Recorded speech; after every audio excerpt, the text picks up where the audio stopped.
fantastic, whatever day you're watching this. As always, I'd like to thank each and every one of you guys that have contributed to the channel. It means a ton, helps me keep bringing you this noise generator you got going on in the background right now. A couple of things. If you're watching this after we've gone live and you're just getting inundated with ads, throw me a message. Let me know just in the comments, hey, you're blowing me up with ads. That'll prompt me if I haven't already gone in and manually adjusted the ads. YouTube does that automatically. And if I don't get in there and make the changes, you will have, excuse me, about a zillion ads in there. So if that's happening to you right off the bat, let me know. I'll fix it for you. I try to remember. It takes me a day or two to remember to do it. And it takes a day or two for it to process. So there's that. So getting into tonight's chat, guys, it's an open chat. Not a lot going on as usual. This is starting to turn into a bit of a broken record, as a matter of fact, where there's just not a lot to chat about. We don't have a lot to talk about in terms of cars. We don't have a lot to talk about in terms of Jeep. And we got nothing to talk about really in terms of Ram, although we're supposed to have something going on with that inline six in the year 2020 question mark. At least it's coming, right? And I'm kind of interested in that, but I just can't say that I'm really over the moon, just ready to give the idea of inline six with no option for a V8. That idea is just not going to get a tongue bath from me. So, weird taste in my mouth with that one. By the way, if anybody's out there and they're really homering for that inline six, let me remind you that the Tundra with the V6 turbo with no V8 option, yeah, it started out pretty decently, but they've been having problems with those trucks. And yeah, you remember all the issues that everybody inevitably has with the EcoBoost? At least the 3.5, the one that's worth having. Hell, the 2.7 seems like the best value engine proposition that's out there right now. What do y'all think? Would you buy a truck from a manufacturer that didn't give you a V8 option? Mull that around in your head a little bit. It's kind of an odd proposition. I don't keep up with the big Nissan. I can tell you that, the Ford obviously has got a couple of V6s, but you still have a turbo option. Chevy, I mean, yeah, the 5.3 is a V8, but only in, architecture alone. I mean, I've driven V6 trucks that ran better than that 5.3. Yeah, and they're coming to the table with a 4-cylinder turbo. See where I'm going with this? I think there's a lot of people that may start to veer away from Dodge if Dodge keeps deciding that they're going to go this 6-cylinder only route. I can tell you that from a performance standpoint, though, there may be some inherent advantages with the inline six. But with that being said, performance means a lot of different things to a lot of different people. And what I might consider performance might be reliability, the overall driving experience. That is part of the performance. The way that it sounds is part of the performance of the vehicle. You say, well, it doesn't add any numbers. Well, I would agree with that, but it is still part of the performance. And you ask me how? What do you call what you go to? What are they doing? What are the people called when you go to a concert? They're performers. Well, that's kind of the same word, isn't it? Performers, performance. It means you're doing something. And in this case, it's an auditory experience that I would kind of like to maintain. So there's some things that are going to keep me in the fold. And that thing that's going to keep me in the fold has more to do with the V8 being at least an option than it is if it's completely axed. So there's that. So at least we can talk about that with the Ram. But guys, I mean, tick-tock, wheels on the clock go round and round on this one. We're still not hearing anything about a car or in anything to keep us interested or occupied. We've got the end of the line coming up here at the end of this quarter. Guys, we have got what is left of 2.5-ish months to enjoy this what would be this last year of the Challenger Charger platforms, but we still don't have a replacement. And this is the thing that's laughable. It's one of the reasons why so many people are getting annoyed with Dodge is that, guys, here's what you need to remember, and here's what you need to understand about the way that people look at these cars. If you own a Challenger, you know what build quality you have. You know what it feels like when the door closes, right? You know what to expect when you get into these cars. And let's be honest, you're not expecting top of the notch, top tier stuff. Charger, on the other hand, is a little bit different. It's a stiffer platform. It's just a better platform all the way around. All that being said, since there's nothing really to talk about when it comes to the Dodge cars, and we've talked about what we would like to see, one of the things I would like to see is if Dodge is going to be putting something out there for us to enjoy. Dodge, can you at least step your game up with build quality? The build quality in my Dodge Ram, I will never not call it Dodge Ram, a truck. In my DT Ram, let me be more specific, is on par with the Charger. It's on par with a higher quality product. The Challenger is kind of tough to get into that range because the door is about, 5 yards long. So there's some things that are inherent with the Challenger that, to be honest, it leaves a little bit to be desired. The Charger, again, and I've said this over and over again, is nothing more than a W211 E-Class Mercedes sedan with a different body skin. It's very much that. I used to have an 09 E63. I kind of know what I'm talking about. AMG, baby. So anyway, but isn't it odd that we don't have anything to talk about when it comes to that? We don't have anything like to whet our appetite. So here's what happens. Guys live with their we're talking about two-door cars now. Guys will live with their Challengers for an amount of time. They love them. They're fun. They're fast. They're big. They're comfortable. They do all this kind of neat stuff. And then over time, they start to get used to it. And then over time, they start to look around. Their tastes start to change. Next thing you know, they're looking at other manufacturers. The problem is, if you're looking for something new, you only have one manufacturer to go to, and we all know who that is. It's Ford. If you want American hot rods, and if you want something with a V8. Now, that's just the way that is. But I suppose if there were other vehicles out there that I would be interested in, I would want it to be something that I am being teased on in the now. In the last quarter of 2023, now is when I want to get teased and poked and prodded. Now is when I want to have a little bit of a taste of what's to come. Because without the taste of what's to come, I'm looking elsewhere. And you guys know, I am soon to be putting this car seriously on the market. And it's kind of an odd thing. A lot of folks say, well, what are you going to replace it with? What are you going to get? What's the next project going to be? And, I don't have a straight answer for you on that. I'm going to focus more on Stormy, 5.7 content, truck content. Although performance-wise on that level, it doesn't really seem to be what everybody is looking for.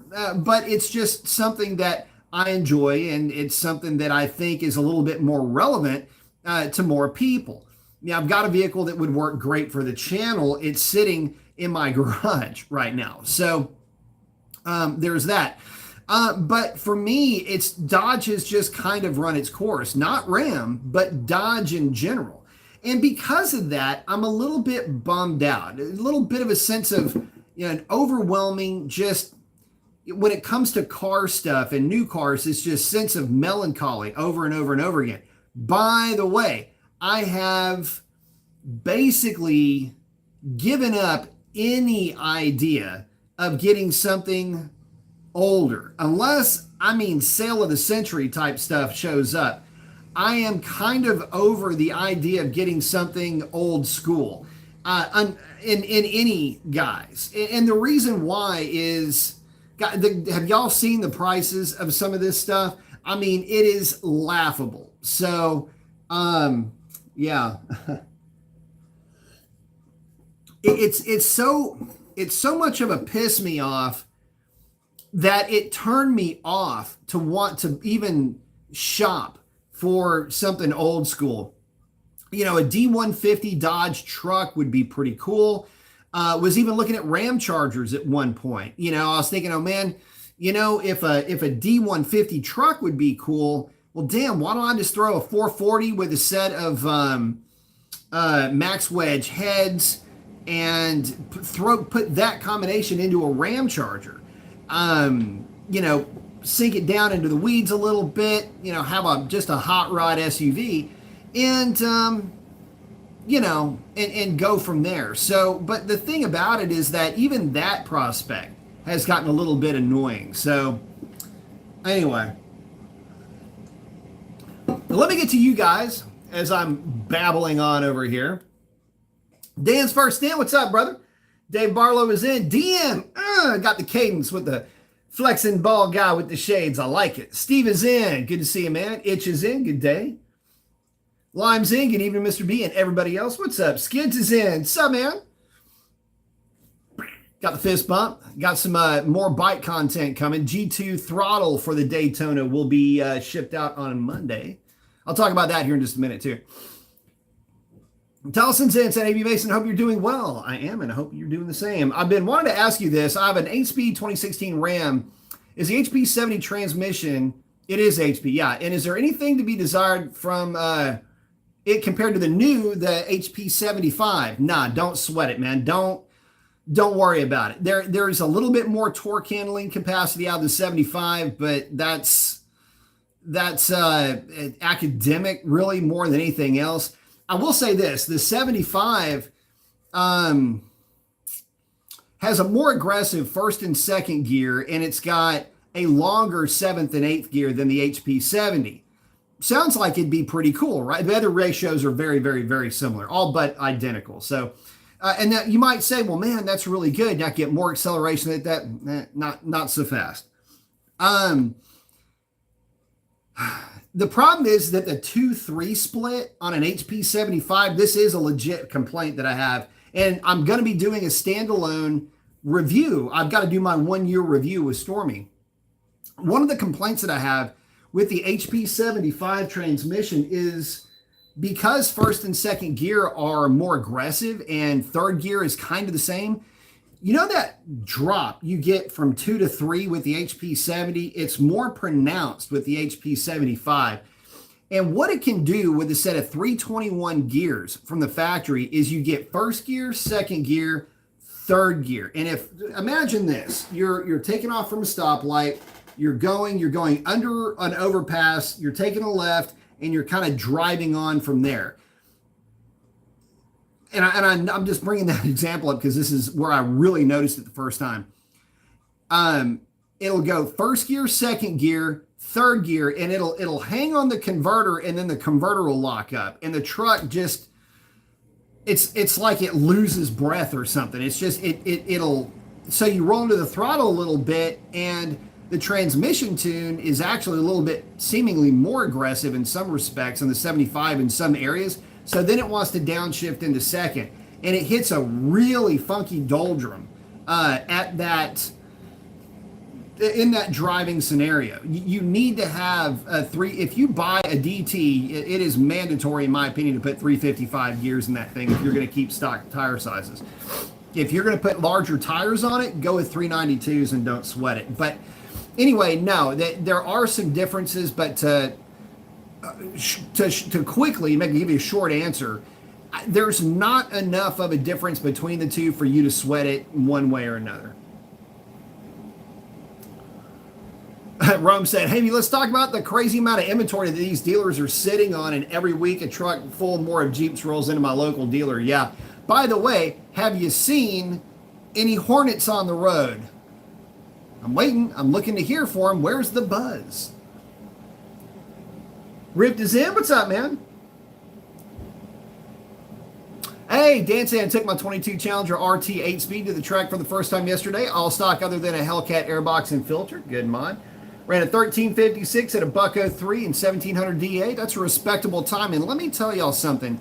So 1356 at 103, bone stock, puts you in the same league as every, and in this within shooting distance, not even yelling distance, like spitting distance, what I meant to say, of every respectable muscle car from the golden era of muscle cars. They're good running cars. I enjoy them.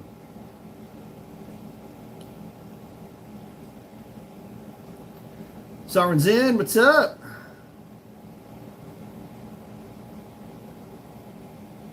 We're saying I'm enjoying my new super stock, but damn, was there damage underneath that I did not see? Oy, that's rough. Always tough to hear that.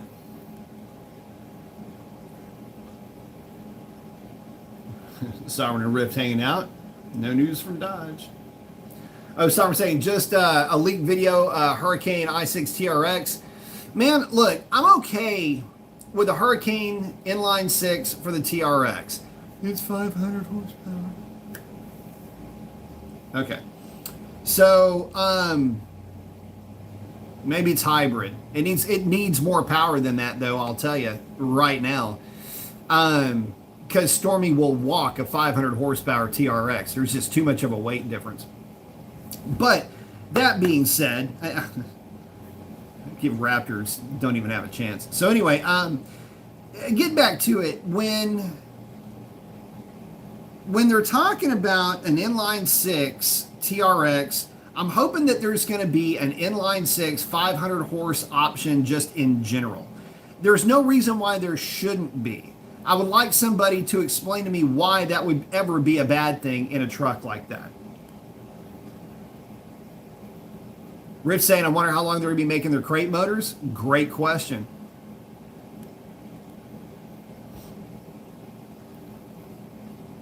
Riff's loving, he's got a bunch of Challies. There are a few things he would love to change for sure. Like how the body panels are attached. Yeah.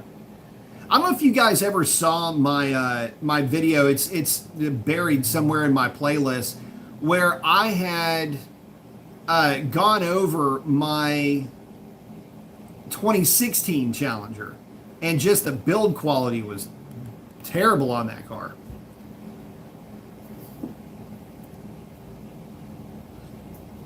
Oh, sorry. Well, look, man, you're talking about old school getting more expensive. Nobody's forcing anybody into EVs. I mean, there's plenty of gasoline powered options, and gasoline is going to be an option and is going to be necessary for the foreseeable future. There's nothing that an EV will bring to the table that a gasoline engine hasn't already done well. So, not to mention, gasoline engines fit a lot of people's lifestyles and budgets. Electric doesn't. So, there's that. Yeah, demand's still going to be high. Riff saying he spent $88,000 on a new super stock. Well, newer, and they screwed me by not letting me really look at it. And I guess I kind of screwed myself by not making them. Yeah. Owner drove off every curve. We've had some cars like that came through the shop. So structurally they're fine. They're just a little bit beat up. Flat black is your friend. Sean's in. Abby Mason. I have a question for you. What would you say is the best boost route for a 5.7 Hemi? What's your opinion on the twin supercharger from Torque Storm? No, don't need it. I like the Torque Storm supercharger. The Pro Charger is fine as well. I prefer... Okay, so the 5.7 is in a unique place. It's kind of that Goldilocks zone. It runs great stock. And I get sick and tired of people hammering on the 5.7 because it's not as fast as a Scat Pack. But in my experience, cars that I've driven that had the E-Force supercharger kit, 5.7 with an E-Force, is one of the absolute most fun cars to drive. It'll end up laying down power that looks a lot like a 392 on a dyno, with a little bit more torque, and it's just overall a fun setup to drive. and you get to feel the power all the time. Plus, the power that you're making won't overpower the transmission that you have, which is something that you will immediately do once you start playing with the 392. A lot of people say 392s don't take boost. Fine, they take boost great. You just have to know how to tune them. And one of the issues that we found with the 392 was if you're running sticky tires, you had more transmission problems than you ever had in terms of engines. So just something to keep in mind with that. But that's what I would do. I would go with a positive displacement supercharger so that you're always feeling that power.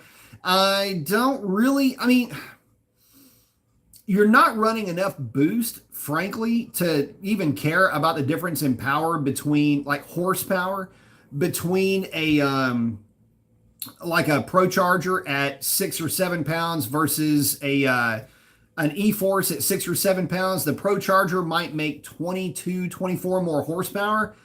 It's irrelevant at the power numbers that you're talking about, and you don't feel it until it hits, and then it's going to try to drag your power curve further out.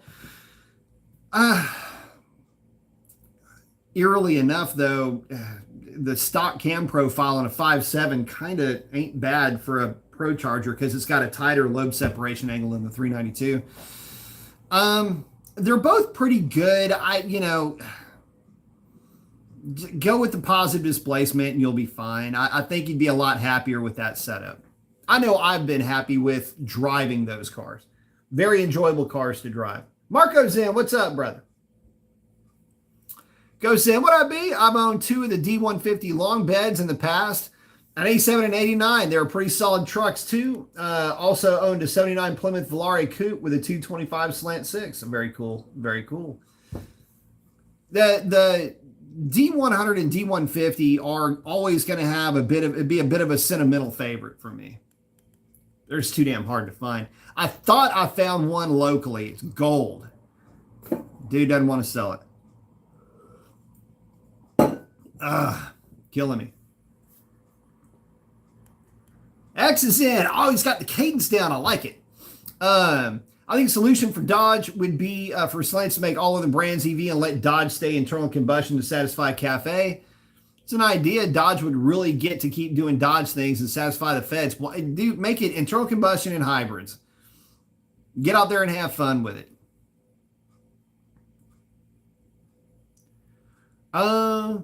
Rift asking about 325, 35, 18. Never tried those. They would probably fit though, considering you've got Nitto 305, 35 will fit underneath there just fine. 325, it's about 2.5 centimeters wider, so you got about 1.25 centimeters on either side, but I don't think, depending on the offset, I don't think it'd be a problem. Dallas is asking, is the Rebel, the Ram stepchild of 150 lineup spoiled and unwanted? No, actually, they're pretty good. Pretty good trucks. Just for some reason, they just don't really. I see a lot of them. Okay, so for me, they're about. They make up about 20% of the Rams that I see in my area. X is saying otherwise, just let the Challenger Charger die. Yeah. A lot of folks don't want to mess with EVs, guys. They keep catching on fire. These batteries become twitchy. They can be issues. Putting fires out is a problem. There's a lot that can come with that. So,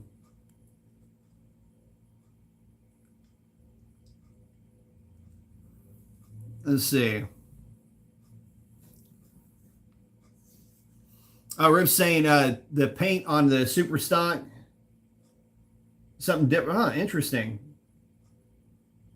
I don't know. Not familiar with how which colors were available for the Super Stocks. I'll tell you the specs on them though. I've seen a ton of them, but I just couldn't tell you much more than that in terms of paint colors.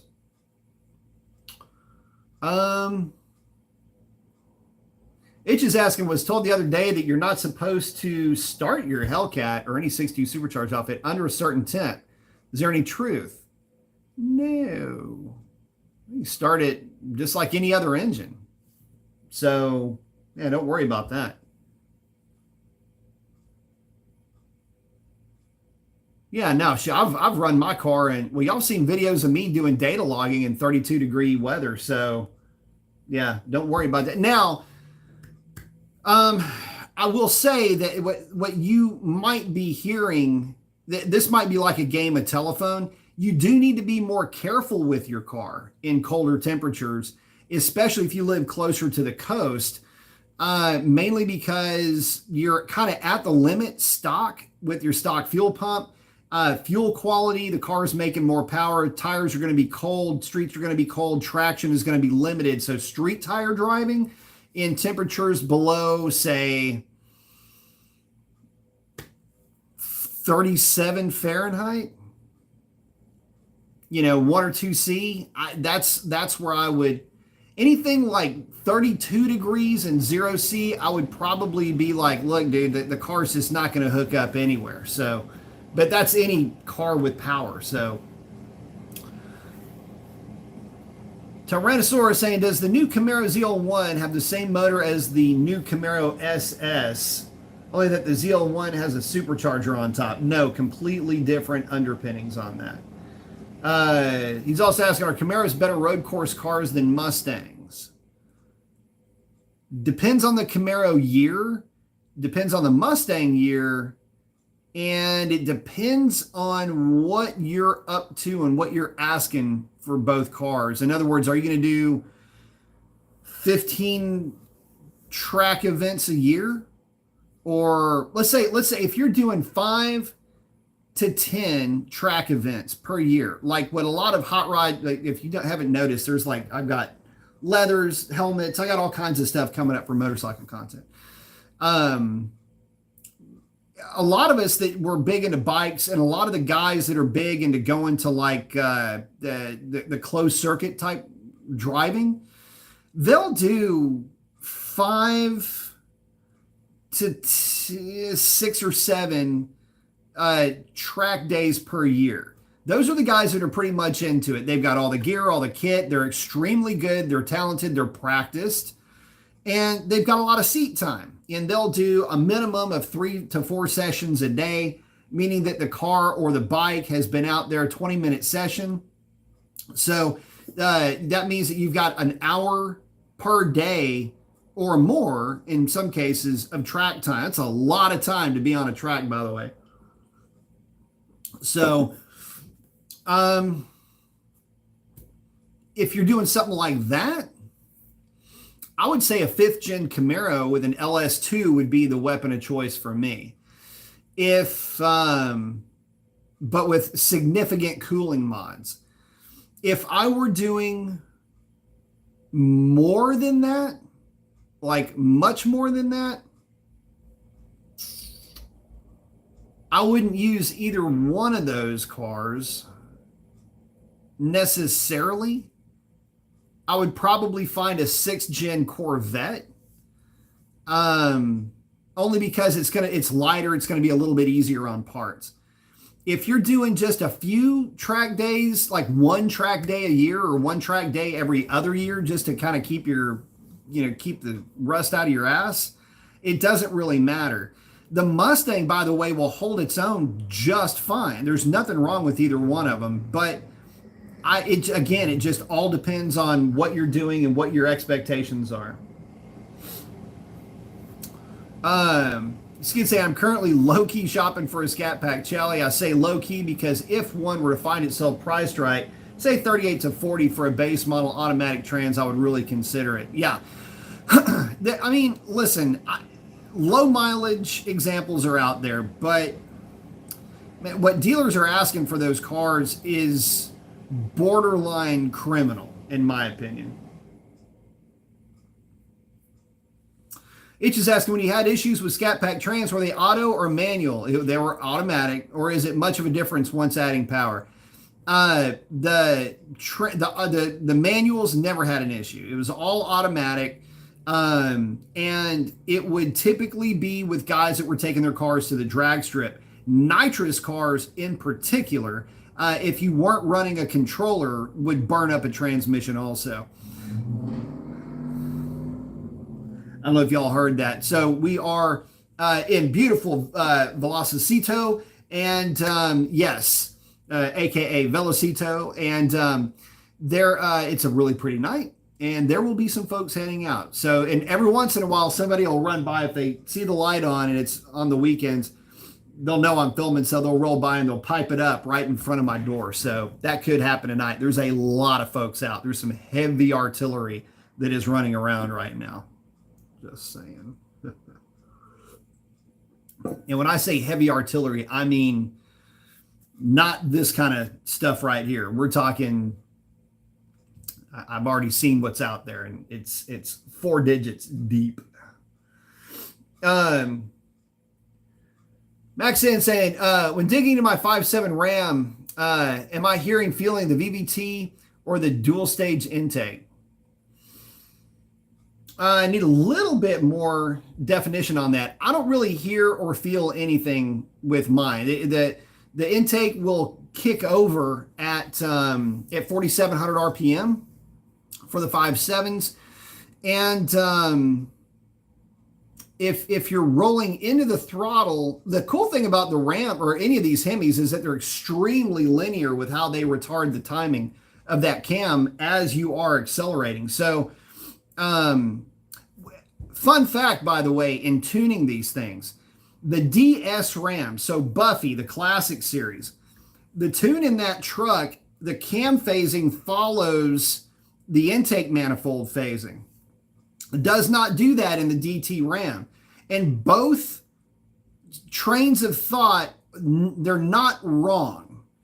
Okay, so in the DS Ram, the cam phasing will retard the timing, and then at 4,700 RPM will re-advance the timing, and then it retards it again, because at 4,700 RPM, when the intake manifold clicks over to short runner, it will actually, it's funny, it advances the cam. The DT doesn't do that. The DT retards very linearly throughout the rev range, regardless of what the intake is doing. So, kind of a funny, like just behind the curtain kind of a look there for the tuning aspect of that. Tyra would say, ask, have you ever worked on semi-truck and trailers or just cars and motorcycles? I have extremely limited, and it's only been on like a handful of occasions where I've worked on anything that would be considered commercial. So I had an Isuzu, this doesn't really count, but I had an Isuzu cab over 4-cylinder turbo that I wish I never would have sold.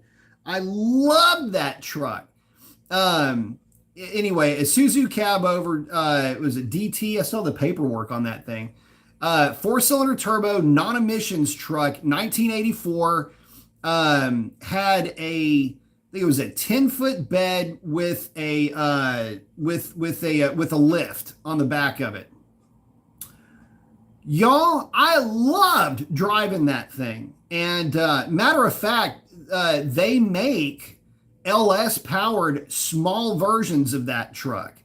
And believe me, it would be cake to put a kit on that thing and make a hot rod out of it. But anyway, so I do have experience working on that, but very limited in college. So I had a lot of side jobs at one point, and one of those was helping out a mechanic who happened to work on large trucks occasionally. And so I would work on some of them. But to be honest with you, to ask me questions on that stuff, you'd be better. Anyway, I don't have any real working knowledge, but I can tell you this, because of all the rules and regulations, there are a buttload of badass old school rigs running around where these guys have hot rodded the absolute hell out of some like 60s, 70s, 80s, repowered some 50s models, some needle nose trucks. And there are some hot rods running around out here, and they sound pissed. We're talking, I'm seeing cab overs again, long wheelbase stuff, short wheelbase stuff, all the hot rods from back in the day when these guys would just throw the freaking kitchen sink at some of these trucks. Yeah, that's what's, anyway. So there's a I'd say a company, there's a garage not far from here. Actually, it's less than 2 miles from here.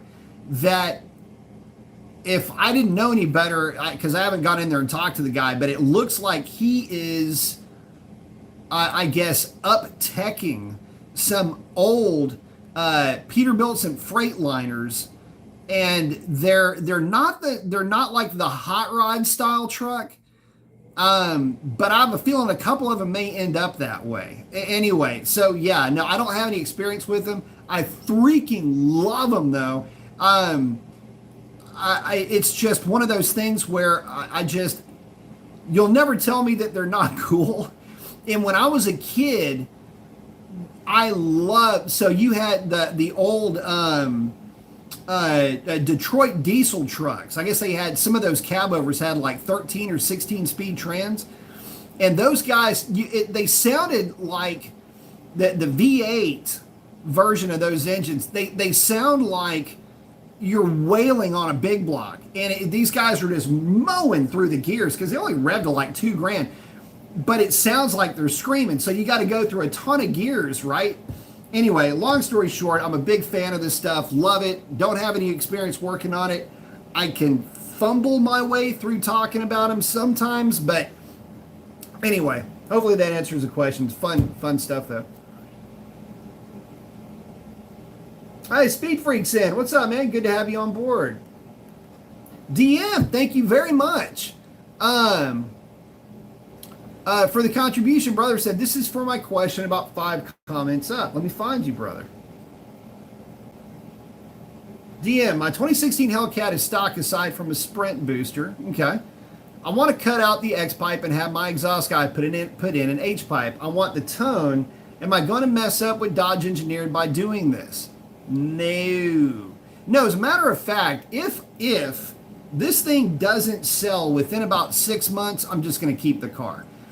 If I do keep the car, it is going to have the stock exhaust removed, and I am going to put the H pipe. I think, y'all remind me who makes the H pipe? Is it Pipes? It might be Pipes. Anyway, that's the system I'm going to put in that car. You will not hurt anything by putting an H pipe in lieu of the X, although I will say this, I would prefer to see you put in the kit that I'm looking at, which I can't remember if it's made by Pipes. Y'all know which one I'm talking about. If you Google Challenger H pipe or Challenger Hellcat H pipe exhaust, it's the one that comes up.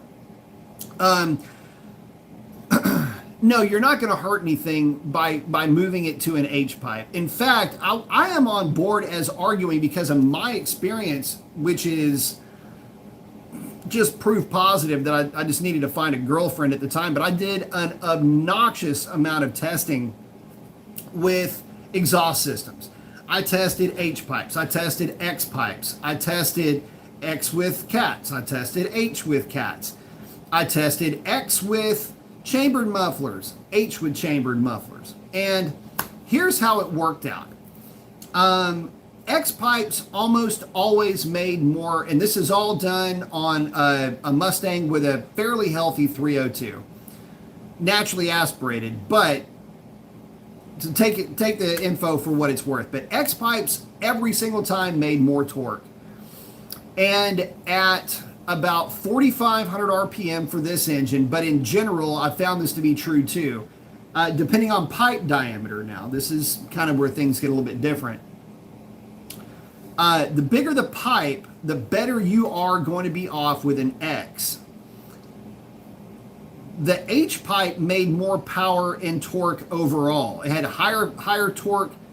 H pipe, no cats, had the highest torque and highest horsepower. And that was with a straight through muffler. The H pipe didn't seem to be as affected by chambered mufflers as the X though.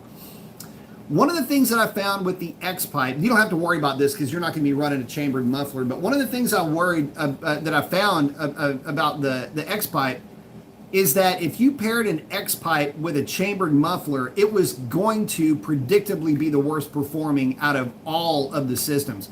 Now, if you've got an RT, that might be a bit of a problem, but for a Scat Pack, any of the 6.4 or the 6.2 for that matter, it's not an issue. And when it comes to scavenging, if you've got a Hellcat, you've got a scavenger pump. In fact, it's 2.4 liters. It sits right on top of your engine. It makes a really cool sound whenever you get on it. That supercharger acts as a scavenger pump. So it's you know, the exhaust really doesn't, it's not as affected, because what exhaust does more than anything in helping to evacuate a cylinder is with the understanding that there's no positive pressure sitting on top of the intake valve when it opens, aside from inertial pressure, which is the act of the air charge stacking on the intake valve at higher RPM or lower RPM, just wherever it's going to stack. And you're I'm sure familiar with that. But we're talking true atmospheric pressure delta over what's in the cylinder itself when that intake valve opens. If there's pressure on top, it will evacuate the cylinder. And if I remember correctly, I'm going to give you a number that is artificial. I'm going to give you a number that I know is high, but it'll at least help to illustrate it. At 2, it's high. It's actually lower than that. Let's call it 3. I know it's much lower than 3 psi. We're just going to go with that, okay? Because you're not going to supercharge anything at less than 3 psi. And even if you had a centrifugal supercharger, you would never have less than 3 psi at wide open throttle.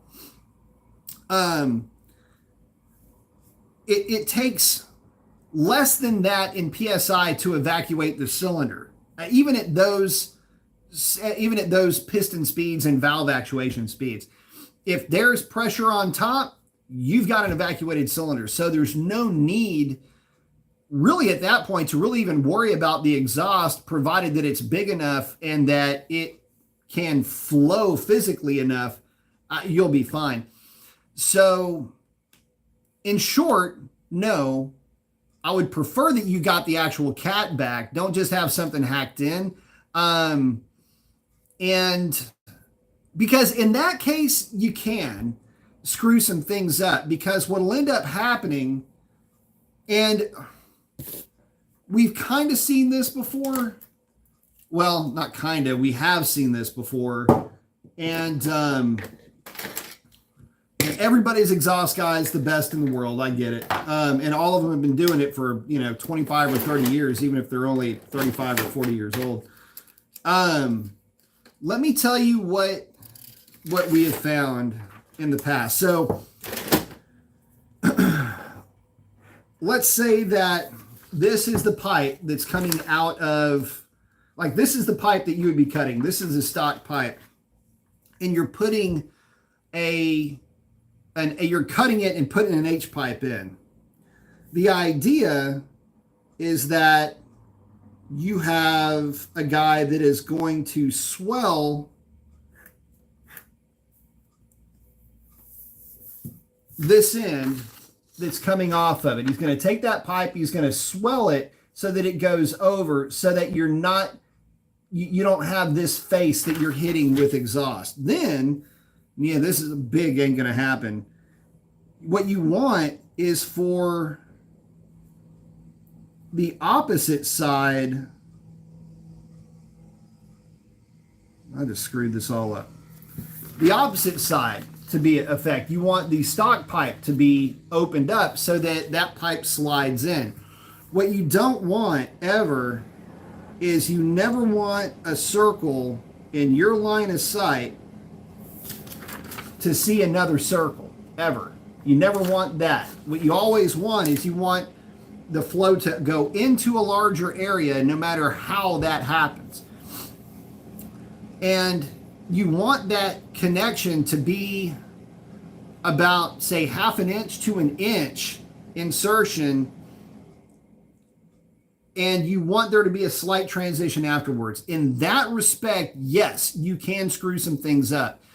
And I've seen it happen where the guys get that backwards. I've also seen welding intrusions and things like that. That's why I always say, look, spend the extra money, get the components that are the right components for what you are going to be, the performance that you really are expecting. Don't try to save money. This is one thing, and this brings up another good point. I'm glad that you asked the question too. This is a good point that I want to bring up. What we have found so often is the case is we would have people call up and say, hey, look, I've done this, that, this, that, this, that, this, that, and this, and that, and with the side of this and that, and then I did that, but then I did this, and then I did that. What kind of deal can you give me on tuning? And, you know, I remember I had this this was, I was like, dude, you don't try to save money on the tune. We're the thing that holds everything together. It's like you just got cheap on your glue, right? The exhaust system is such a major part of your car in terms of how the vehicle sounds, in terms of how the vehicle performs. But I mean, there's some integrity that you have to have with a car like what we're driving. You have to know that with great car comes great responsibility. No, really, but seriously, you know, you wouldn't put on zips if you're wearing an Armani tracksuit, right? So don't worry about the cost of the catback. If it takes you another 6 or 8 weeks to save up for the one that I was talking about getting for this one, or 6 or 8 months to save up for it, there's no sin in saving, man. I mean, that's exactly what I am doing if I end up keeping that car. I can't just go, here's money. You know, there's still a budget that has to be followed, and that's what I'm working with this thing. And by the way, even when I did the Rezo delete on that car, not saying I would do that again, because it is eyeball rattling in terms of drone until it fully warms up.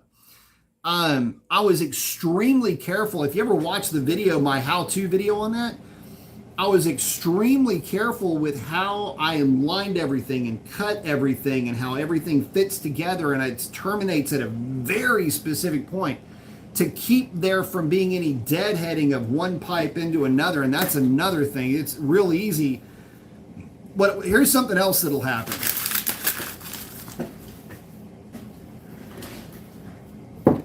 And this is something that you have to be careful of. These guys will put together whatever they're putting together. And let's say that this is your stock pipe, right? Just pipe, woof, gas comes out that way. What they'll do, man, and you don't want to know how many times we've seen this stuff. You'll have some thing that they bolt, like it said, I don't know, mid-muffler delete.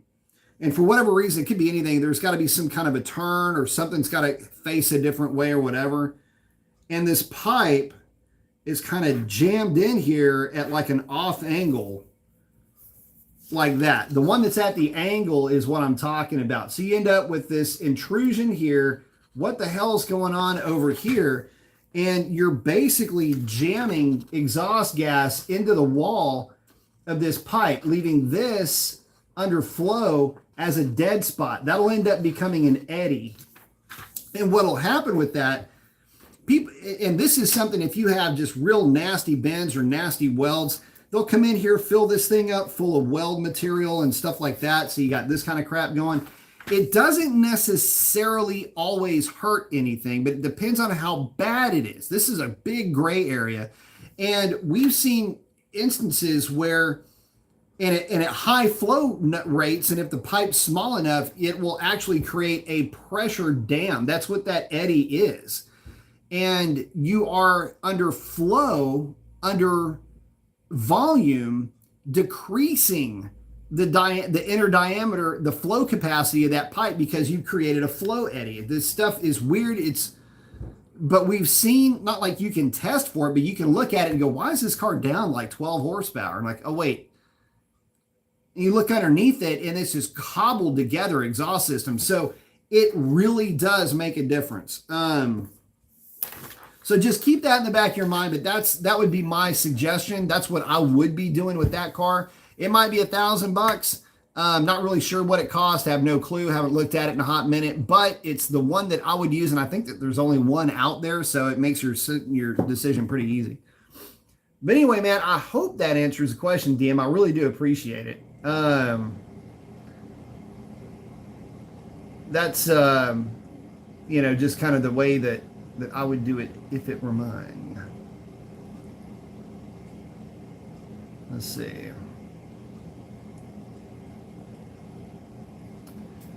Oh, DM saying, thank you, B and Joe. It looks like there was some folks that were chiming in above me. I was only thinking of modifying the stock exhaust because I didn't want any louder. It looks like to get it right, I should go with the design catback. So I would 100% agree with that. By the way, do you guys know what all the differences are with the stock catback systems? You might be surprised to know that there are several different stock Hellcat exhaust systems out there. The 6-speed manual Hellcat has a catback that looks basically like the Scat Pack with a large muffler in on one side, out on the other, but you can see through it like a big MagnaFlow, a big high flow unit. The automatic cars use what is in essence a glass pack as its middle muffler.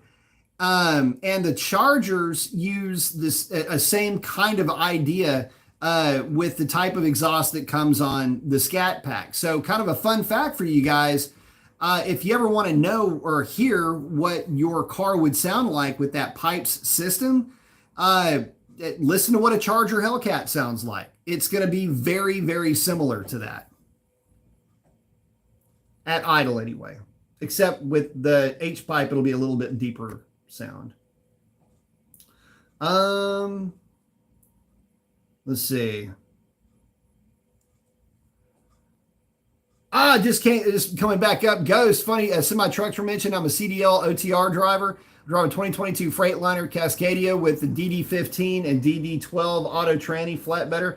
How does that, so let me ask you this. How does the auto tranny work? I mean, what have you guys found with that? I've often wondered, why is it that those trucks don't have autos? Anyway, it would be interested to hear your perspective on that. I'm just kind of cruising up here. I absolutely love the old school trucks. Yeah.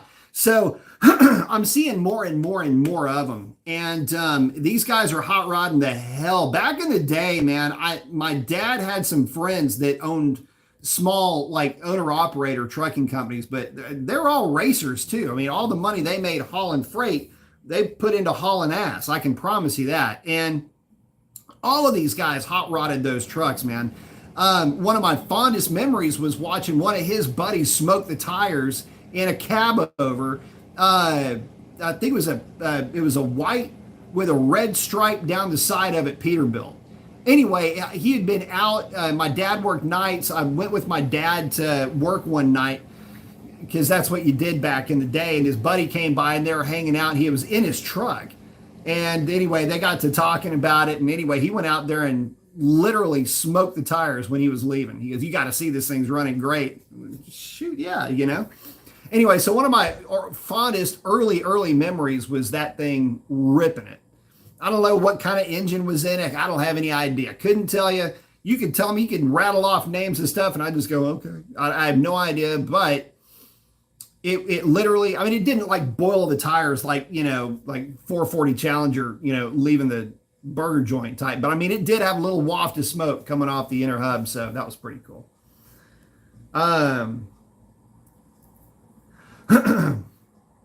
Base is in.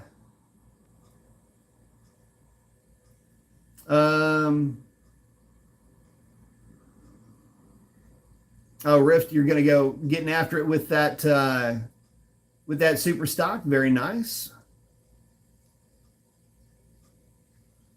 I'm actually doing this backwards. So Road Test is in, my man, with one of the cars I've got the biggest crush on, that 68 big block Mustang coupe that he's got. I'm thinking we are going to see the Hurricane 6 twin turbo and more Dodge vehicles than we currently know. Kaniskus owned a Grand National back in the day and understands power that can be made with a Turbo 6. And man, I hope you're right. You know, the funny thing is that Dodge with that engine is in a unique position that Ford was and is in if they would just actually step it up a little bit. So for those of us of a certain age, 6-cylinder turbos were what was up. Okay, that or anything with a turbo, I should say. 4-cylinder turbo and 6-cylinder turbo meant fast. It meant V8 fast. Matter of fact, a lot of us had kind of mentally checked out from V8s. Just because the turbo thing was being such a strongly driven narrative. So, 300Z, 3000, of course, the Mopar connection there with the Stealth and with the VR4. Of course, the Cyclone and the Typhoon, the Grand National, obviously there, and all the T-type variants. Let me just heading out. And the Lotus Esprit, and everything else that was out there. It wasn't just American stuff, which made it neat. And then, of course, you had all the pocket rocket stuff that was coming out, which was embarrassing a lot of V8 stuff to begin with the Chrysler 2.2-liter turbo that was in the 600, which was in the Daytona. You had a lot of different cars, the Colt, the Omni. You had a lot of the minivan, for that matter. There was a lot of relatively fast stuff, fast for its day anyway. And none of them had V8. So I'm hoping Kaniskus doesn't just, get caught fucking a poodle on this thing, because I can promise you there is an opportunity for Cold War kid nostalgia, sweet nectar to be reaped out of this deal. And again, I am on record as saying that if they drop something like a Conquest with the 500 horse Hurricane 6 weighing about 3,700 pounds, I'm on board. Frankly, one of the reasons why I'm looking to move Revlon is that I think I would like to get into something more of my era. And I think that would be the way that I would find myself really interested, is if there was something that harkened back to my nostalgic roots. So anyway, getting back to it, since I'm going backwards here. Let's see. Taliban, will a different intake, headers, and exhaust going to improve my fuel mileage? No, sorta.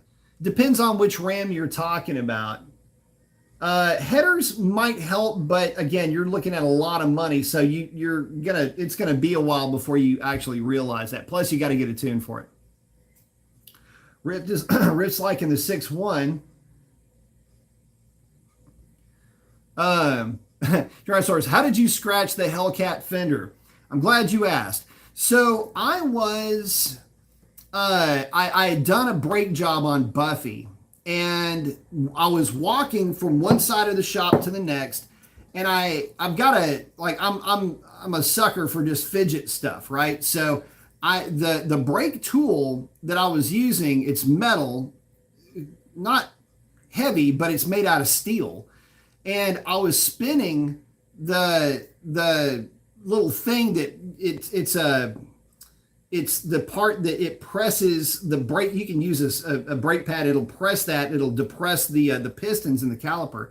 And I was playing with it, and I kind of went, oh, and it just kind of came out of my hand. I got a little bit aggressive with it, and just walking past the car, and it fell out of my hand and bounced off the fender. And so that's how that little bit of garage rash happened. Riffs like an E85. Yeah, E85 is 100% renewable. And, durability on ethanol can be engineered out. Tyrannosaurus, you will have full power after break-in. So in the computer, after 500 miles, you will have full power in all modes. It's just some are a little bit more aggressive underfoot. Dan saying, I know the rating of the 5.7 cars have been 375 since 09. Just curious, what do you think they actually are making after getting electric power steering and the active exhaust? this has been something that's been somewhat hotly debated, especially when both the truck and the car will put down 320 to 330 horsepower to the rear wheels, regardless of what kind of, like one's rated at 375, one's rated at 395. They both put down the same power. Is it a driveline loss thing, or is it a wheel weight thing, or whatever? Man, look, I think honestly the 5.7 is a little bit underrated. I've said that for a long time. A couple of things you got to remember. The 5.7 intake manifold itself is just a plastic version of the 6.1. A lot of people want to argue that that's not true. All I can tell you is that every bit of testing that we've ever done or we've ever seen, and every bit of independent research that I've done on the subject would agree with what I just got through saying in terms of performance and numbers in general. It may not look as pretty, but it sure as heck flows just fine. And with the active exhaust, that helps a little bit. What the car really needs is just the manifolds from the Scat Pack and the Hellcat. There's no reason that they should not have those. And I think in that respect, it would pick up another 10 or 15 legit horsepower. And you'd put it at that 395 number there. So I honestly think it's more like 400 horsepower-ish, just like the truck. And I think that the new trucks are neutered a little bit. And that's only evidenced by the fact that my truck in like flat DA is a 13-second truck. It runs 1390s at full weight, basically like clockwork, at right at 100 miles an hour. So, that again, that's with me tuning it, and it's got a 355 gear, but it's also got truck-sized wheels and tires. So, whatever. But that's where we're at with that, by the way. Speed Freak, again, thank you, buddy. All right, so now that I've completely gone backwards on this, let me run back over here. Let's see. Riff's gonna mod his super stock. Very nice. Oh, Madera's got a good question. Talking about compound supercharging. There's nothing wrong with it inherently as long as you can manage the heat. One of the things that I had found a long time ago with hundreds and lightnings is that you have to remember that you're compounding boost, and you have any compressor will compound whatever atmosphere it sees by a specific ratio. Per turn of the wheel, if you will. So let's say we've got a turbo, and that turbo generates, but it'll also increase heat. So let's say the turbo generates 5 pounds of boost or 7 pounds of boost, and it is taking ambient air, and it increases ambient air from 70 degrees to 120 degrees. Well, now you're force feeding a positive displacement supercharger with 120 degree air. So what do? Well, the idea is that you have an air-to-air intercooler between your snail, because it's either going to be a turbo or a centrifugal supercharger. Your snail, you're going to have an air-to-air in front of your snail somewhere, right? Even if you have an air-to-water with your positive displacement unit, that air to water is only there to manage what the blower that's in this car, for example, is going to be pumping out. And even then, it's just adequate enough for a modified version of that car. So, and I think you already know where I'm going with this from an efficiency standpoint, but I'm going to keep going with this because I want to make sure I answer your question completely. Now I've got 120 degree air, even with an intercooler. All right, if we didn't have the intercooler, we'd be looking at, even at that low boost number of say 5 to 7 psi, you're still looking at 150 degrees without an intercooler. Let's say an intercooler drops you 30 degrees, now you're talking 120. Okay, so now my positive displacement supercharger, which has the worst efficiency in terms of just beating the hell out of air and turning itself into a heat pump. If that supercharger was dealing with regular atmospheric air at 70 degrees, at that boost temperature, it's going to also want to make that air somewhere around 160 degrees. And you're hoping that with your intercooler alone, you're going to drop that 160 down to maybe 110 on an air to water. Now it's going to be compounding 110 degrees, and that 110 is going to look more like 170 or 180 degrees downstream. That's like the low setting on an oven.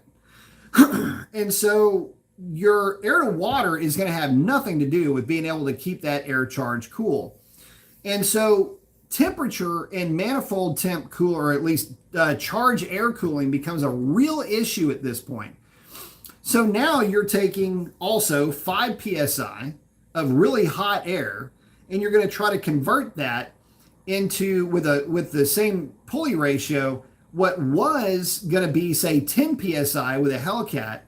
Now you're going to try to turn that into about 17 psi. Taking 5, it's going to end up looking more like 17, but because it's hot, it may go to 18 psi. Because as air gets hot, it expands. And so we are now downstream of the pump. The temperature is getting significantly hotter. We're over boosting with hot air, which is never a good thing. It turns into a situation where, yes, it can make power, provided that your charge cooling is where it needs to be. But there's another twist to this. It's complex. It takes up a lot of room under hood or somewhere. Even if you're running mid-mounts, you've got a lot of complexity going into the system, and you would have just been further better off pulling up the supercharger that you have and getting away from a situation that is going to be a complete headache to have to deal with. Now, there's some people that have had a lot of success with this. I get that 100%. But you would have to be running a fuel that is not going to be as twitchy and as prone to detonation as what you may have with some of these other fuels that are out there. Basically, what it means is you can get away with it on E85. I wouldn't ever try to do this with gasoline. I don't care if it's race gas. I still wouldn't try to do it with gasoline. I would say E85 is the only thing that I would go with this. And, I mean, you may even get into meth injection and things like that, although I'm not a big fan of meth injection in general, just because of distribution issues. Some are saying turbulence.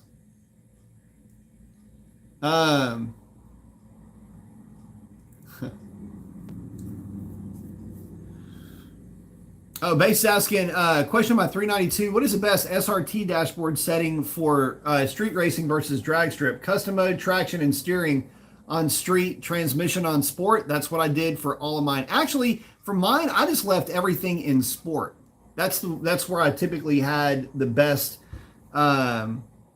results. And for yours, it's a dynamics package. You can go into street mode and it'll help it to hook a little bit. But sport, actually, I think I was a little bit better all the way around. Oh, DM's there. Okay, I think this is where I started going backwards. Yeah, Skid saying was told years ago, don't go cheap on exhaust. Yeah, for sure. At least 20 years anyway, for reference, for sure. Sovereign saying, hit the like button.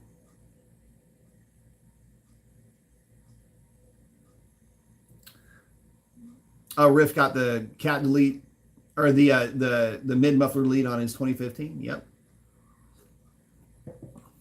Let's see.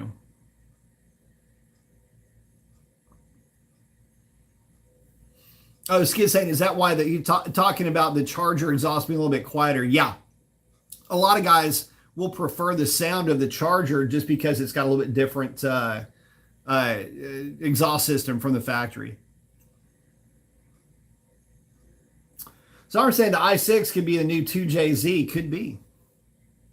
What I'm saying is grandma was a trucker for 42 years.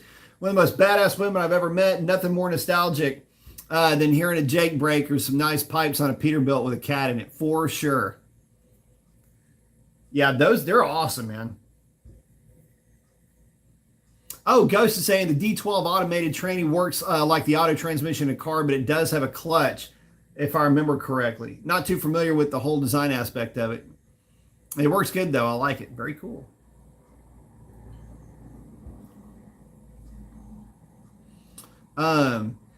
Oh, Rift. I'll tell you what, if you take that obnoxious cover off of that engine, the inline six actually looks pretty good, but it needs that stupid UFO cover taken off of it. I don't know why they did that.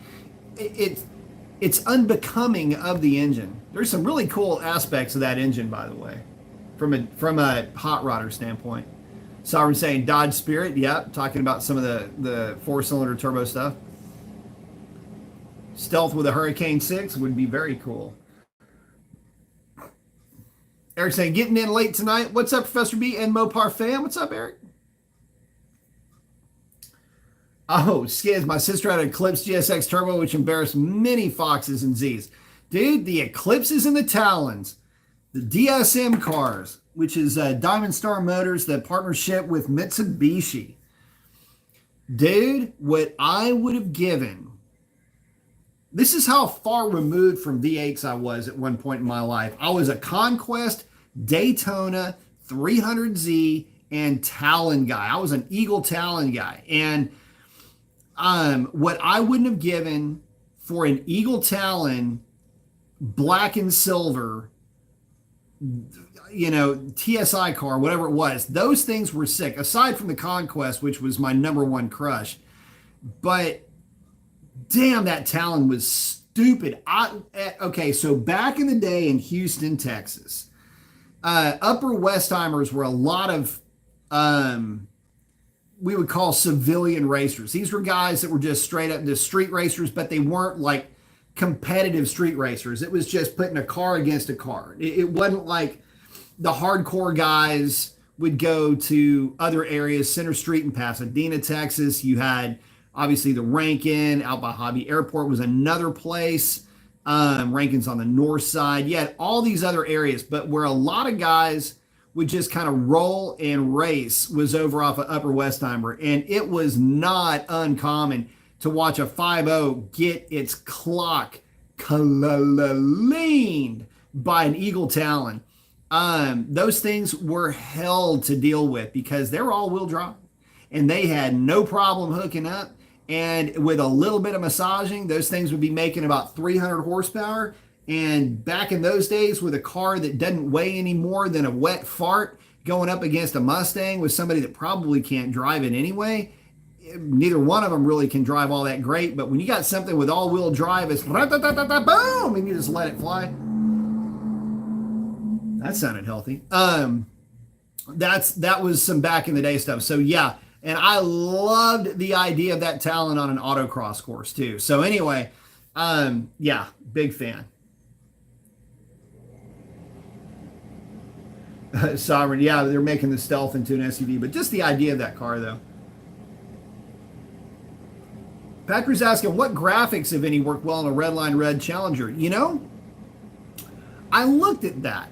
And I had a really hard time coming up with an answer on my own car. I think I don't know that there's a graphic that looks well. I was thinking it'd be cool to kind of break it up a little bit with like the strobe graphic, but it would have to come from the front to the back. I had played around with doing a strobe graphic on the side with a blacked out hood and a blackout trunk and a blackout roof. I thought that would look good, but you would have to do the entire package for it to look good. I don't think that Redline works well unless it's either all Redline or all graphic. I don't like dialing it back with Redline Red isn't a good idea. I feel the same way about really a lot of the colors. The orange doesn't look good half graphic. You almost have to do the whole thing. And I feel the same way about white. Any of the whites. There's only two whites, and one of them's discontinued. So white knuckle and orange crush are in redline red and the regular red are the ones that, to me, unless you go full Monty, it's not really worth it. That's what I came up with. Sovereign's dope. Sovereign saying, is the scratch bad? I did a whole video on me fixing it. I'm not going to say it's fixed, but it looks a lot better than it did. It was a video that I did with Dr. Color Chip, a product that I bought and I tried, and it worked pretty well. I mean, you can walk by the car and not notice it or not see it. So 2 thumbs up. And they give you a lot of material to work with. But they were saying the Hurricane i6 could very well be the tuner darling. That's what we're hoping, man. That is what we are hoping. Oh, Bass has got his review of the LS2. Very nice. Check it out, guys, when y'all get a chance. Tyrannosaurus, the reason why they don't advertise the horsepower to the wheels is because what dyno are you talking about? Okay, dyno, rear wheel dyno numbers are meaningless. First of all, let me explain the why behind it. So an engine is rated as a power plant. So this is where an engine is traditionally, and this makes sense. You have to have a standard. The engine is considered its own entity. You see this with boats, where you have to have a title for an engine and a title for the chassis or the hull and a title for the trailer. Well, the engine itself is nothing more than a power plant. It has nothing to do with the car. The engine doesn't know what kind of vehicle it's in. It could be in a boat, a car, an airplane, a submarine, could be in a hovercraft. There's no telling what that engine is going to be in. So we don't know what that engine is going to be powering. Secondly, we don't know what kind of transmission is going to be behind that engine, if anything. So we don't know if it's going to be an automatic, a DCT, a manual transmission, a fluid coupler, the variable thing. We don't know if it's going to be a propeller. It could be a pump. It could be anything bolted to the other side of this power plant. There is no romance when it comes to engines and rating their power output, because technically speaking, you have no idea what this engine is going to be powering. What weight is the vehicle going to be powering? All of that, nobody knows. So what you do is you take this engine and you take the exhaust system of a proposed car that you're going to run behind it. This is the way you have to think about it. Which has a catalytic converter. It's got the full exhaust. It's got the full intake track, the whole bit, full exhaust system, and you bolt that to a dynamometer, and that gives you a power output for that engine installed in this vehicle.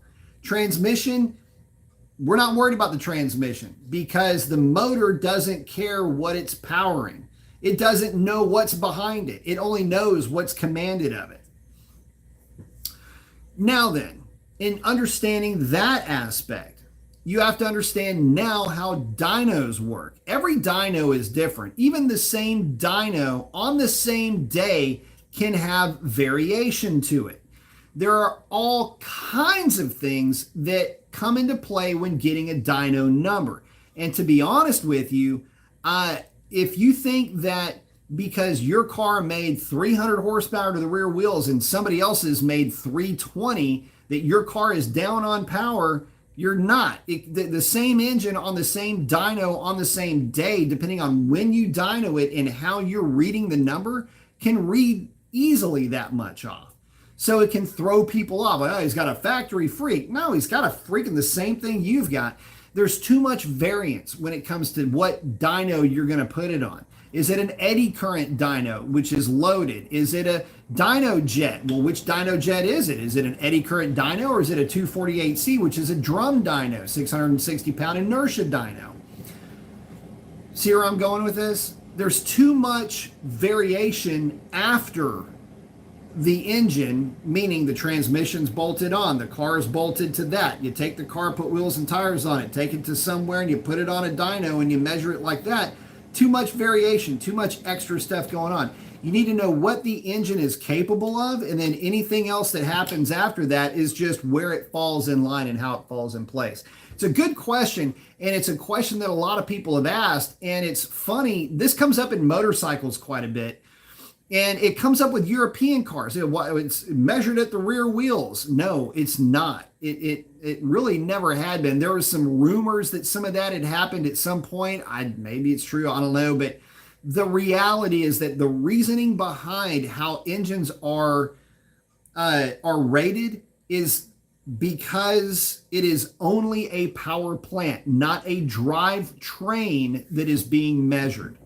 And keep in mind, when you put a car on a chassis dyno, you are measuring the power output of a drive train, which includes the engine, the transmission, any inertial losses because of flywheels or flex plates or drive shafts, a differential, which is also a parasitic nightmare in some cases, inertial losses from the weight of the differential, inertial losses of the axles, significant inertial losses from the wheel and tire combination, and frictional losses from the drivetrain through the drive tires through the actual drums themselves.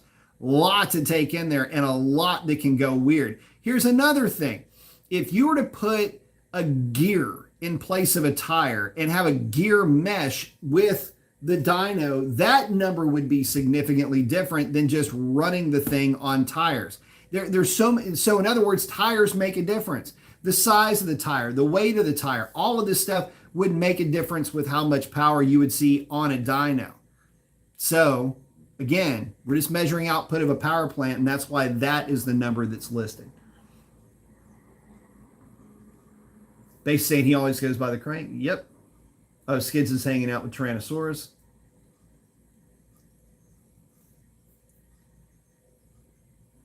Oh, Madeira, don't forget, well, they do eventually get to full speed, but that's when you have full heat distribution.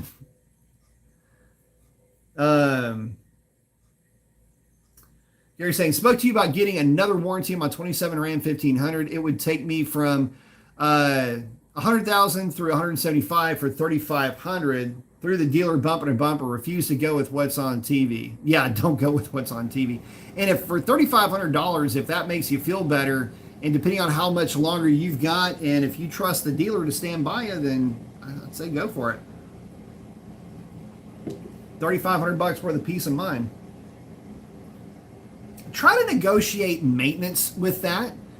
I'll tell you what, if you're going to go that route, this is what I would do. This is my argument. If I'm paying $3,500 whole ass dollar bills for an extended warranty, best believe that every ounce of maintenance needs to be covered by the dealer if that's who you're buying it through. So in other words, if you're going to say that it's going to cost me $3,500 for this extended warranty that's bumper to bumper, it is in the dealership's best interest to be maintaining the living hell out of that thing. So if it costs them $1,000 in total retail value of maintenance, then they're coming away with $2,500 on a vehicle that is extremely well maintained, and tell them, look, put it in paper, you know, that this maintenance agreement is null and void if I fail to, you know, take up my end of the bargain with this. But I would negotiate that into that deal. Everything's negotiable, by the way. If they say it's not, just tell them I'm walking unless you include free maintenance. I want oil changes, tire rotations, you know, obviously belts, hoses, things like that are going to be failure items. So, you know, but make sure that those things are covered as well. You know, filter replacements, the whole bit. That's what you want to negotiate through on that. Let's see.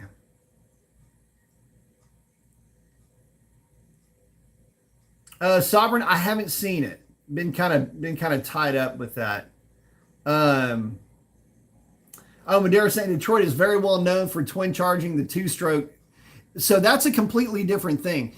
So, oh, and I forgot to get to that. So First of all, two strokes. The whole reason why you have a positive displacement supercharger hanging off the side of or sitting on top of any two-stroke diesel or two-stroke anything for that matter, it is simply there to move air.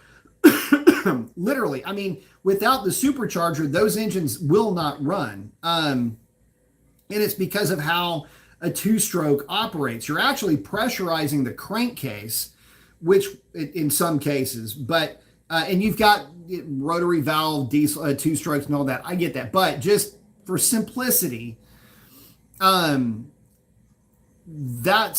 is no oil in a crankcase. You're pressurizing the crankcase, and in this case, diesel can be the lubricant. Anyway, there's a lot of stuff that can go on inside of a two-stroke, which would necessitate having a blower. Then you can turbocharge it, and it's not the same. It's the load on the supercharger is not it's like the engine is running at double the RPM for any revolution of the positive displacement supercharger. So the load and the discharge temp is not there the way that it is in a traditional four-stroke. So just something to consider. You'll see compound diesel, compound turbocharger, supercharger setups, or centrifugal supercharger feeding a positive displacement supercharger. You'll see that a lot on diesels, and especially in steady state operations, something where you need to have, say, 3,000 to 5,000 foot-pounds of torque just to run a pump, a generator, a pump and a generator, air moving equipment. It's something that is like that. It's a power generation station. In that type of an environment, yes, that's what you want, because all you want is to cram as much air as you possibly can into a space for an amount of power output. And so these things will run at like 1,400 RPM max in some cases for the really big engines, but you don't need any more than that. I think some of those things, I mean, they have an absolute red line, like a D&E number of like 1,500 RPM. But at, say, 12 or 1,400 RPM, this thing can power like an entire city block and not have any issues with it. So you'll see a lot of this. And my dad, I know this because my dad used to work in and around those engines. I used to walk on the valve covers of these engines when I was a kid. And there are some engines, by the way, they were quad compound. So you had front and rear facing superchargers that were driven. Some were driven. They were cam driven, I think.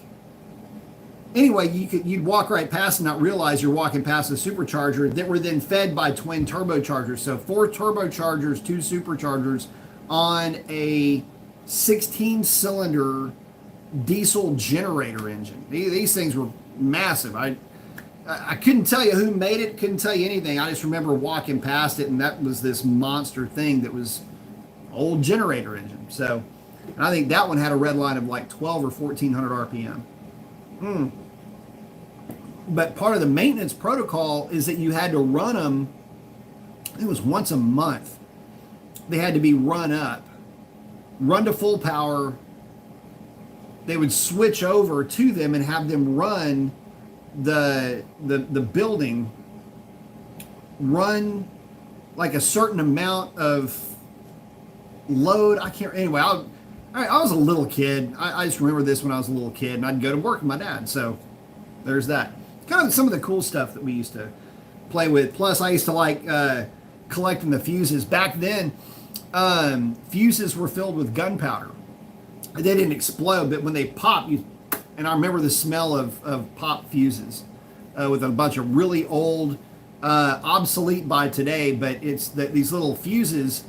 I remember they had this little metal or a plastic plug that it would pop out. Anyway, kind of cool stuff.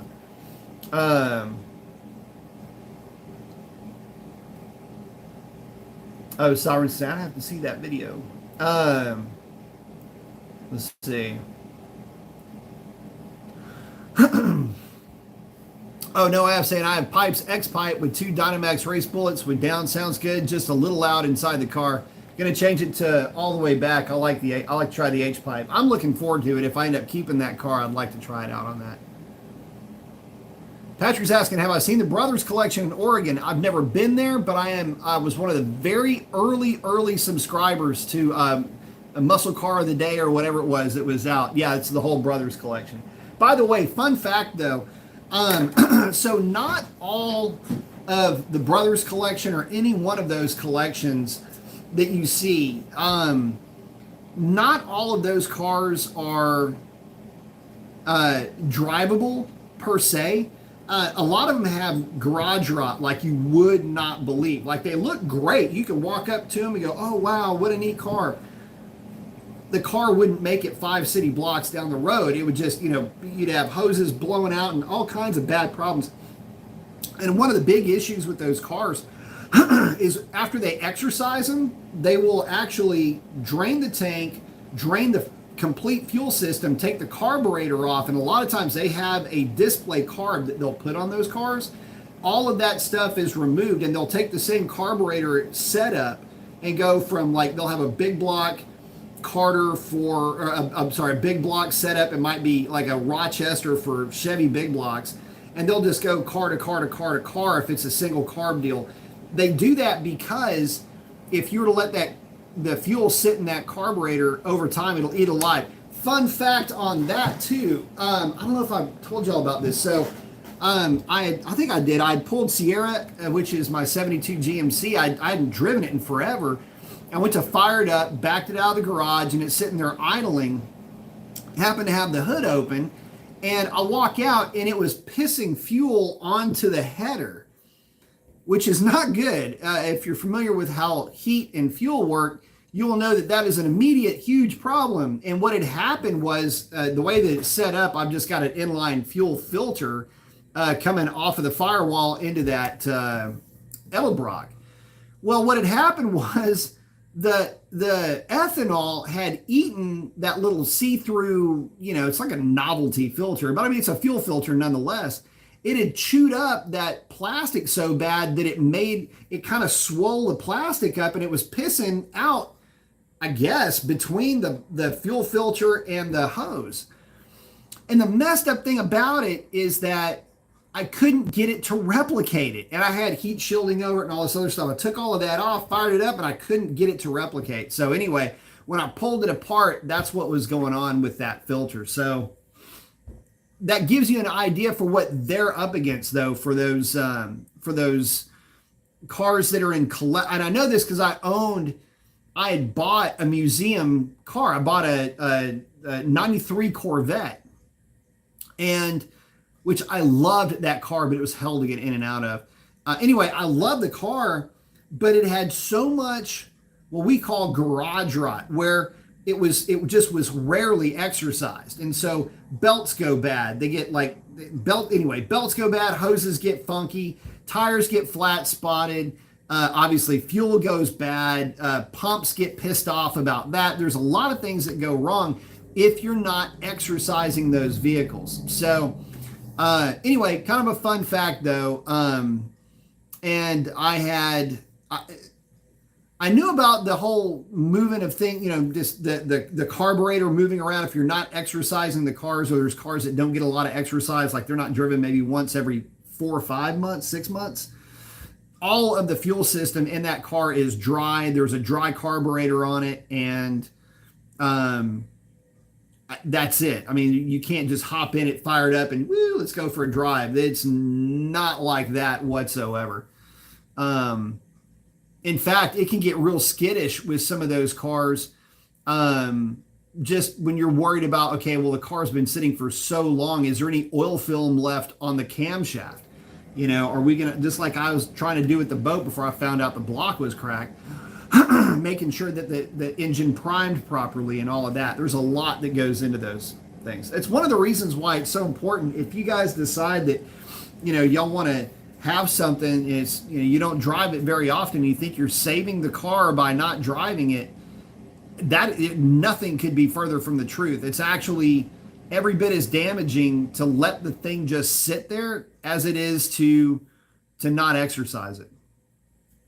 or to over, to abuse it in some cases.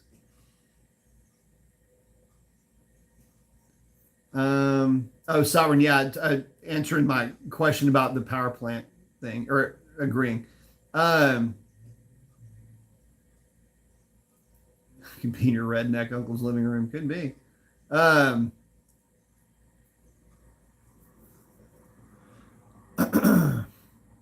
oh, Sovereign, yeah, you just never know what is downstream. Oh, Skids, yeah, the Eclipse GSX, man, all of those cars were so awesome, man. I loved them back in the day. Yep, a lot of dynos change a lot of things. That's why you can't rely on them for anything. Well, and here's another thing. So Sovereign's like the Scat Pack's rated at 45 to the crank, but in the end, to the wheels, more like 430-ish. Are you sure? I mean, on our dyno at Pites, they put down 385 to 405 for a healthy one.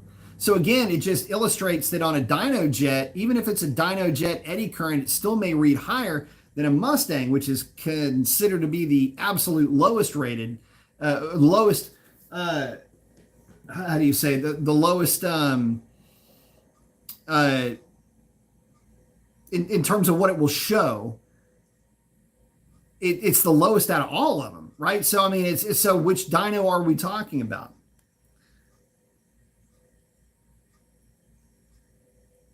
Let's see. They say my Scat reads 500 horsepower to the crank on the dyno my performance pages. The newer cars actually put down a little bit more than 485 at the crank. I'm 100% by about 15 or 20 horsepower. I am convinced of that.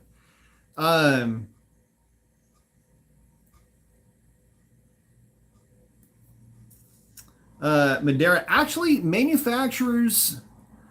You never. Yeah, I mean they overrate, underrate.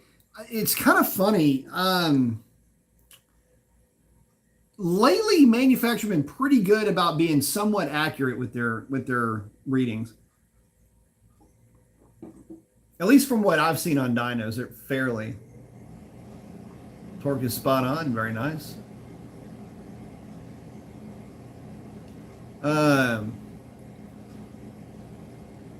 Skids is out. Good seeing you, brother.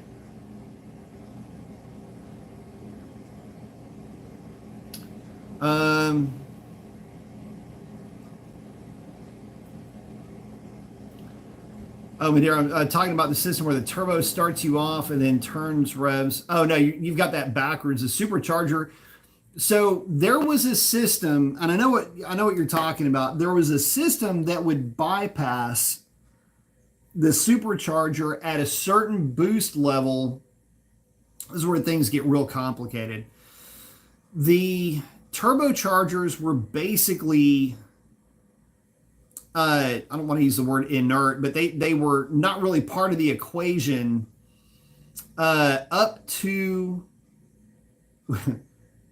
say 5 psi or 8 psi, and at some point the turbocharger would take over, and the idea was to take on the efficiency, which is significantly higher with a turbocharger than it is with a supercharger, and that would carry you through the top. Again, very complicated. In fact, I think there were some OEs that were looking into that, and because of complexity, there's a lot of goofy stuff that it just didn't really work out. There was who was it? Audi? Was it Audi that was doing this? Where there was they were using a supercharger in line.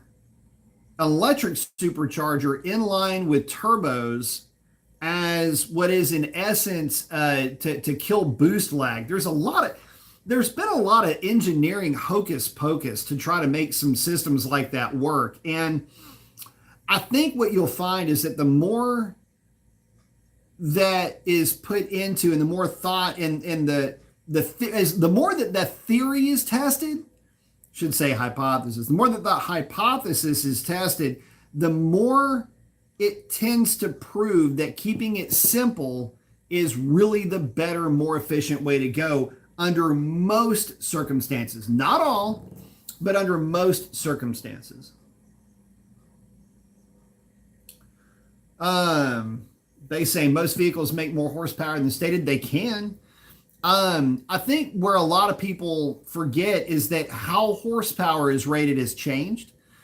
Horsepower isn't the same horsepower that you're used to. The original gross horsepower was just that. And again, it was power plant power, and it was rated at what was then considered to be standard, which was 60 degrees ambient and 29.15, I think, inches of mercury for barometric pressure, which is a big thing.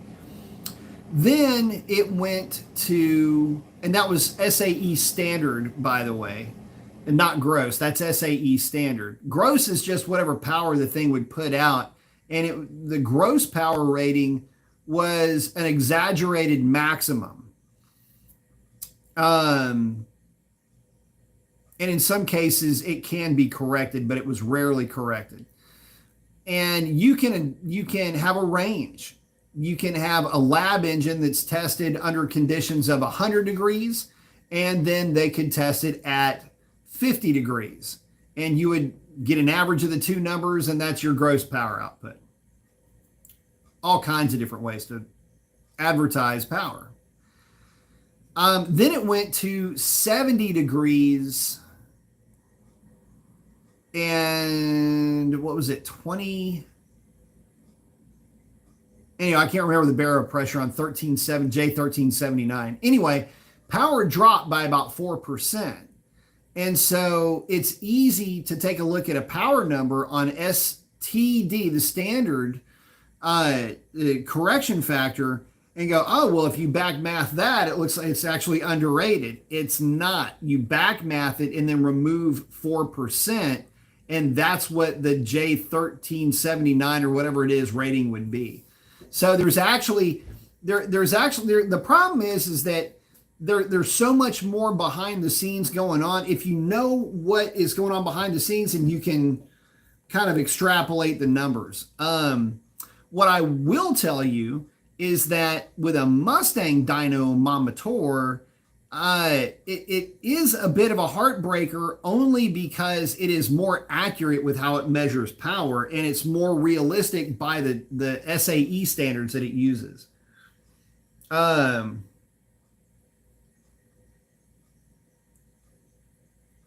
Oh, Ryan saying, what up, Mr. Brian? Found a Dodge Dakota single cab 2-wheel drive standard, and the guy wants $2,000 for it.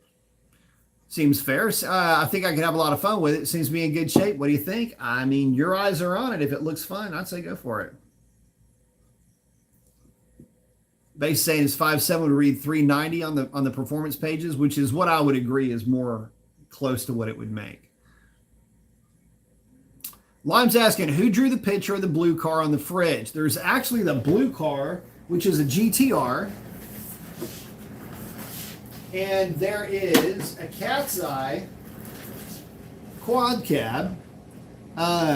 These are some of my wife's students, and they will put together some artwork. And so for my cold-blooded hot rods, they go on the freezer, and I've actually got some magnets, and it's really cool. You know, they took the time to put the effort into drawing something, and so I make sure that I display it because it's really cool. These kids are into cars. They're talented. I mean, draw a hell of a lot better than I can do. So, I put them up on the freezer because I think they're cool to look at, and I'm really appreciative of the fact that they took the time to do something like that. So, thank you, gents. I do appreciate it.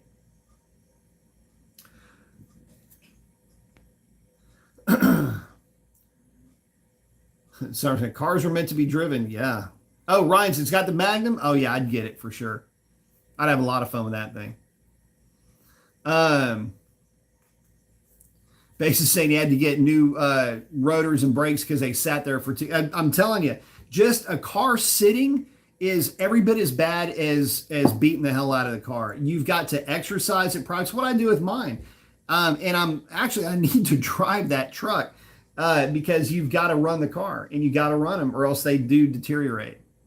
Lancia is the most well-known manufacturer using a system with the Group B Delta 4 S4 rally car. Lancia. Awesome, awesome cars. Oh, talking about the boosting. Yeah, there was some pretty cool stuff back in the day for that. Sorry, whoever drew that GTR can't come close to that. I can't come close to anything. Yeah, man, I can mess up a stick figure.